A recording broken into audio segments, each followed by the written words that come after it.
from my equation, a ball moves horizontally at a speed of 123 meters per second, rolling off a cliff. It takes about 10 seconds for the ball to hit the ground. Find and calculate the height of the cliff and the horizontal distance traveled by the ball.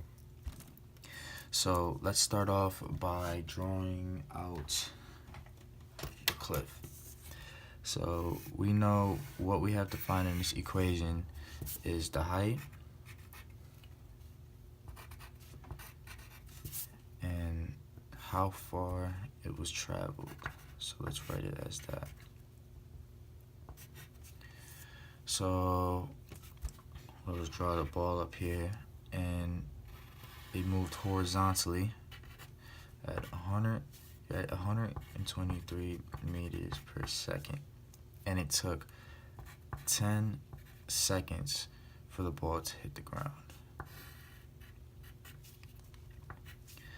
For the ball to hit the ground, find and calculate the height and the horizontal distance. So for the height, we will use this equation.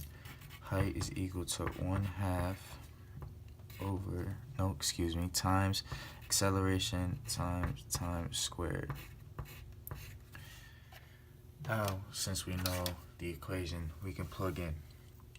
So the height is equal to 1/2 times acceleration, and we don't know the acceleration, but what you should know is that the gravitational pull is always equal to -9.8 meters per second squared, and that is the gravitational pull. And the time for this is squared, which is 10 seconds squared.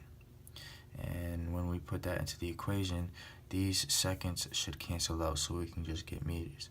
So the height is equal to, we write 1/2 to 0.5. Let's just write that as 0.5 so it's easy to do.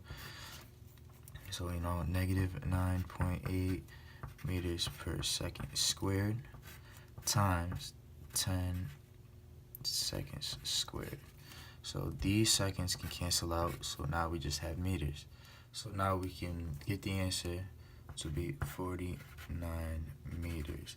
That is now the height of the cliff. And to make it easier, you should still put A up here for your acceleration, even though it says right here that your acceleration is -9.8 meters per second squared. Remember to always cancel out your seconds and your meters if you have to. Now let's find the range.